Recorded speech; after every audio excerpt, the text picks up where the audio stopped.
दोस्तों अक्सर जो कमर्शियल क्वांटिटी के मामले आते हैं एनडीपीएस केस में, एनडीपीएस केसेस जो एक्ट आया 1985 में, the narcotic drugs and psychotropic substance act 1985, जिसमें काफी कठोर ये कानून बनाया गया, जिस कठोरता हम ये बोल सकते हैं कि इसमें लाइफ इम्प्रिजनमेंट मतलब कि उम्र कैद से लेकर फांसी तक का प्रावधान भी है इसके अंदर। अब दोस्तों डिपेंड करता है कि आपका केस कौन सा है। हो सकता है स्मॉल क्वांटिटी का मामला हो, ये भी हो सकता है कि आपका इंटरमीडिएट क्वांटिटी का मामला हो, और ये भी हो सकता है कि कमर्शियल क्वांटिटी का मामला हो। सबसे ज्यादा प्रॉब्लम आपके लिए बढ़ जाती है जब मामला होता है कमर्शियल क्वांटिटी का। आप इसमें अगर लिस्ट में देखोगे, एनडीपीएस की जो लिस्ट होती है जो टोटल 239 तरह के नशों की बात करता है, उसमें 92 नंबर पर 92 नंबर पर ओपीएम लिखा है। ओपीएम जिसमें की जो स्मॉल क्वांटिटी है उसको बताया गया 25 ग्राम, और जो कमर्शियल क्वांटिटी है उसे बताया गया 2.5 किलो मतलब कि 2 किलो 500 ग्राम। हमारे पास जितने मामले आए उनमें से 2 मामलों की हम बात कर रहे हैं अभी। जैसे कि एक मामले में जो ओपीएम थी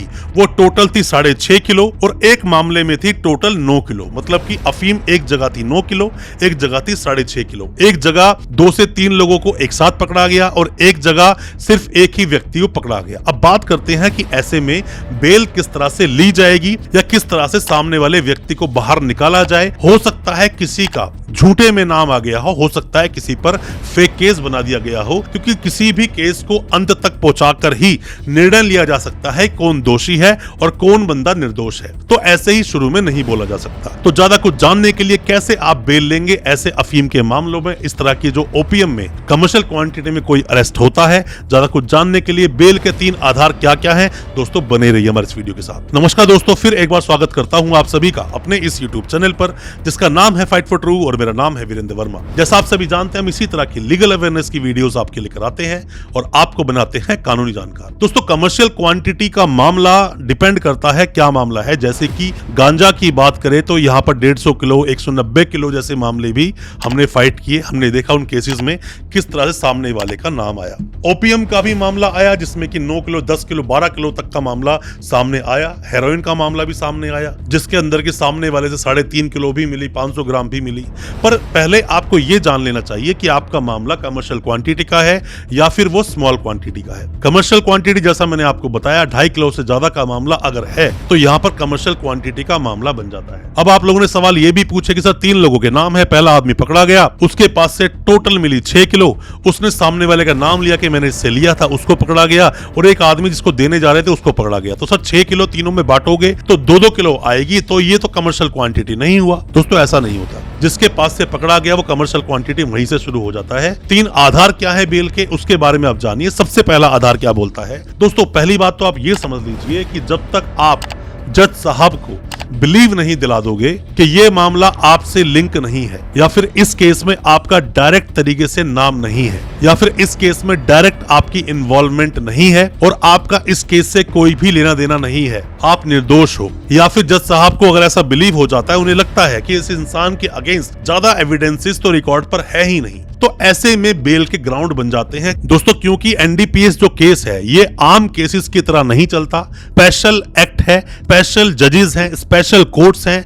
और कमर्शियल क्वांटिटी में जल्दी से बेल नहीं होती। कोई भी वकील साहब है, कोई भी नए वकील साहब है, सबसे पहले आपको एनडीपीएस एक्ट की पूरी जानकारी होनी चाहिए, एक्सपीरियंस होना चाहिए, तभी आसानी सामने वाले की बेल करा पाओगे, केस आप जीत पाओगे। और अगर आप पर किसी पर भी ये केस है या फिर सगे संबंधी जानकार पर ये केस है तो ये वीडियो आपके बहुत काम का है। वीडियो को अच्छे से देखें। कोई भी जानकारी आप लेना चाहते हैं या फिर ऑनलाइन कंसल्टेंसी लेना चाहते हैं, दिए गए नंबर पर व्हाट्सएप करें या कमेंट बॉक्स में अपना सवाल पूछें, हम आपको रिप्लाई जरूर करेंगे। और हो सकता है हमारे किसी रिप्लाई से आपकी बेल हो सके, आप बरी हो सके, आप अपने केस से बाहर निकल सके। दोस्तों एनडीपीएस एक्ट को सेक्शन 37 और ज्यादा सीरियस बना जाता है, जिसकी वजह से आपकी बेल नहीं होती, क्योंकि इसमें लिखा है जितने भी मामले इस केस के अंदर होंगे वो सभी कॉग्निजेबल होंगे, और साथ में ही मतलब ये मान लीजिए कि सीधा तरीके से किसी भी व्यक्ति को अरेस्ट किया जा सकता है, स्मॉल क्वांटिटी हो, इंटरमीडिएट क्वांटिटी हो या फिर वो कमर्शियल क्वांटिटी हो। ऐसे में सीधे तरीके से पुलिस उन्हें अरेस्ट कर सकती है और लोगों को बेल नहीं दी जानी चाहिए। जिसमें सेक्शंस की बात करते हैं, सेक्शन 19 हो, 24 हो, 27 हो, ये सेक्शंस की बात करता है कि ऐसे में सामने वाले को बेल नहीं दी जानी चाहिए। तो यहां पर वही रूल अप्लाई हो जाता है,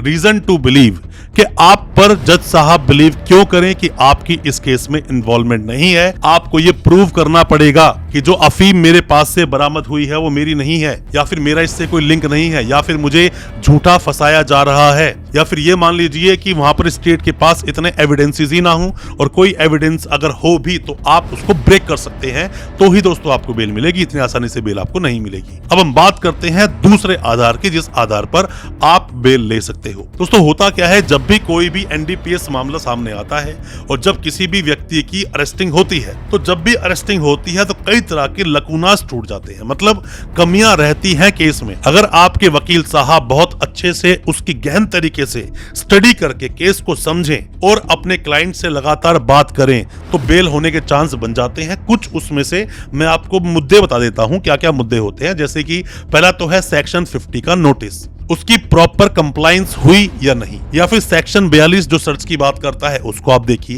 ये डिपेंड करता है केस टू केस। या फिर सीआरपीसी का सेक्शन 100, क्या उसकी कंप्लायंस हुई, मतलब इंडिपेंडेंट 2 विटनेस क्या लिए गए थे। साथ में ही जब भी कोई भी किसी भी कॉन्ट्राबैंड को जब्त किया गया, वहां पर सील होता है, मोहर की जाती है, तो सील मोहर की उसने अपने से वो सील अलग की या नहीं, इस पर डिटेल में मैंने वीडियो बनाया है, उस वीडियो को आप देखेंगे तो टेक्निकल चीजें भी इस केस की आप समझ जाएंगे, क्या क्या टेक्निकल चीजें होती हैं। जैसे कि एफआईआर कब दर्ज की गई, किस तरह से फर्द बनाई गई, ऐसी बहुत सारी चीजें दोस्तों होती हैं, वो सब आपको जाननी चाहिए। टेक्निकल पॉइंट्स पर भी आप बेल ले सकते हैं। पर मैं फिर बता दूं, आप अगर नए वकील साहब हैं, कोई भी लॉ स्टूडेंट हैं, आपका किसी भी केस में नाम आया है, सगा संबंधी जानकार कोई जेल में है, तो आप इन टेक्निकल मुद्दों पर ना जाकर केस में से भी काफी कुछ ऐसा निकाल सकते हो जिससे कि आपके व्यक्ति जो जेल में है उसकी बेल हो सकती है, यहां तक कि वो बरी भी हो सकता है। तो घबराने की जरूरत बिल्कुल नहीं है।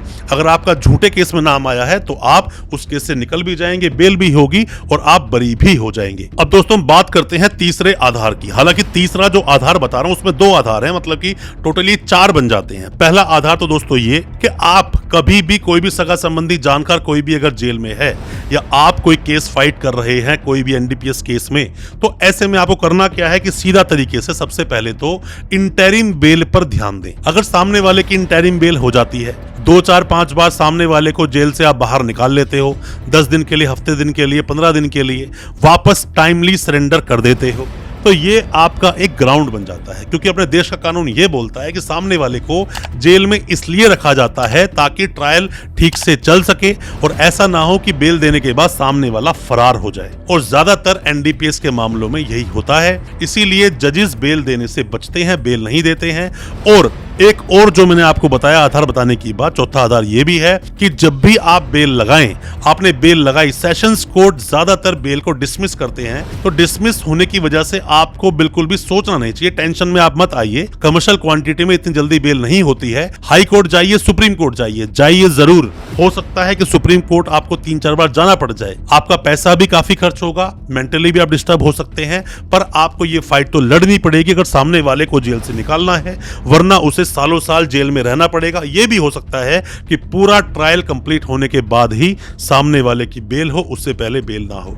तो इन बातों का आपको विशेष रूप से ध्यान रखना है। कोई भी किसी तरह के सवाल हैं, डाउट्स हैं, कोई भी चीज आप जानना चाहते हैं, पूछना चाहते हैं, दिए गए नंबर पर व्हाट्सएप करें या फिर कमेंट बॉक्स में कमेंट करें, हम आपको रिप्लाई करेंगे। हो सकता है हमारे किसी रिप्लाई से आपकी बेल हो सके, केस से बरी हो सके, आपको वो जवाब मिल सके जिन जवाबों की आप तलाश कर रहे हैं। दोस्तों अच्छा लगा आज का वीडियो, हमारी वीडियो को ज्यादा से ज्यादा अपने दोस्तों, परिजन, परिवार तक शेयर करें ताकि वो भी अपने आप को कानूनी जानकार बना सके। चैनल को सब्सक्राइब करना बिल्कुल ना भूलें, साथ में लगा बेल आइकन जरूर दबा दें ताकि इसी तरह की लीगल अवेयरनेस की वीडियोस आप तक पहुंच सके सबसे पहले। बहुत बहुत शुक्रिया दोस्तों, धन्यवाद हमारे इस वीडियो के साथ बने रहने के लिए।